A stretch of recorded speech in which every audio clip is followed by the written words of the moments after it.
أعوذ بالله من الشيطان الرجيم. Bismillahir Rahmanir Rahim. Peace and blessings of Allah be upon all of you. Dear brothers and sisters, let's talk about the purpose of life. How do we start knowing the purpose of life? Let's start pondering upon the creation of this huge universe. Who has created this huge universe? In this large universe, who created this unique human being? Did these both just got created by itself? Is there any purpose for both of them? Human being born and then just dying? Is this the only fact? And then what happens after death? Have you pondered upon these type of questions? Let's just think. When we observe the universe, every element of this great universe seems to have been built with a purpose, whether the trees or the rivers or the seas or the suns or the mountains.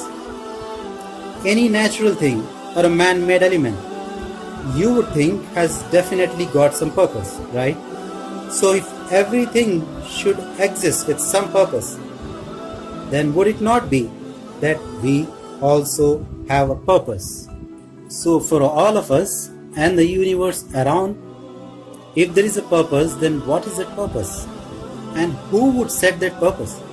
If a man-made machine or a car is shown the purpose by its own manufacturer, how to run it, how to maintain it, then similarly, the Supreme Being who has created this gigantic universe and the unique special creation human being should also be able to tell us the purpose of running our life, running our human body. Minds might throw up a doubt whether there exists a creator at all. Let's think about this. For anything to exist, there should be a cause and its effect. And more so, there should be a real cause for any effect to exist. For example, we observe that if a mosquito comes and sits on a teaching board on a wall hanging there, and we suddenly see it falling down, do we think really that the weight of the mosquito caused the board to fall on the ground?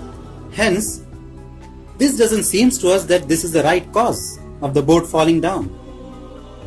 That weight of the mosquito is just not that high that it causes the teaching board to fall down on earth.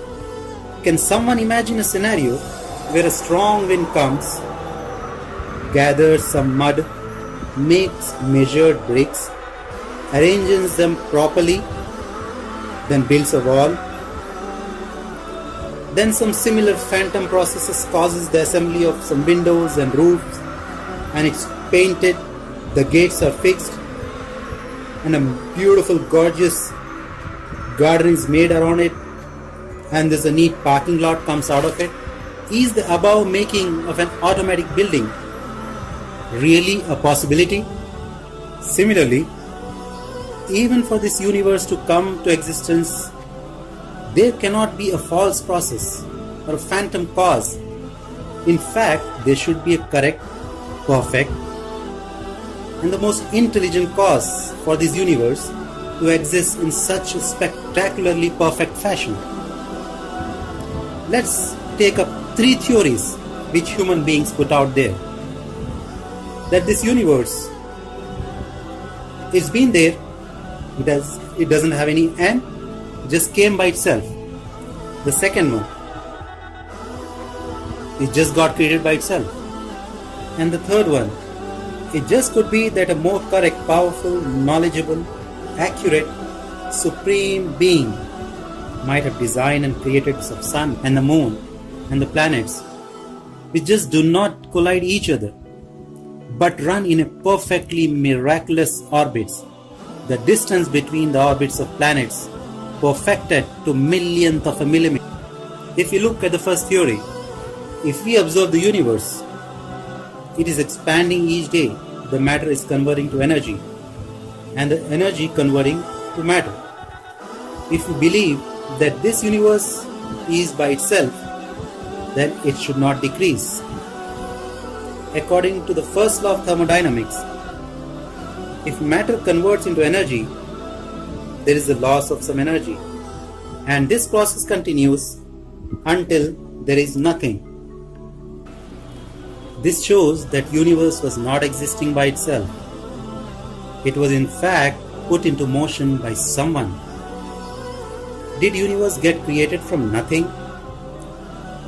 Look, according to second law of thermodynamics, nothing cannot create something.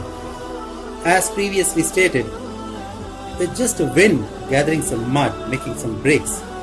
It just can't build a beautiful house by itself. Similarly, if we contemplate upon the creation of our body, who would be not starting to think that this most complex, seamless, integrated human being was in fact created by a supreme being with a purpose to perfection. This supreme being is in fact in the holy book Quran, explaining our creation thus. The Creator says, "Verily, we have created the human from a quintessence of a clay. Then we placed him as a drop in a fixed resting place. We then made the drop into a clot and that into fetus. We then made bones and clothed the bones with the flesh, and from that brought forth another creation. Therefore, blessed is God, the very best of those who create." So let's discuss this journey of the human creation and its purpose of life in the next episode. Thank you. Assalamu alaikum wa rahmatullahi wa barakatuh.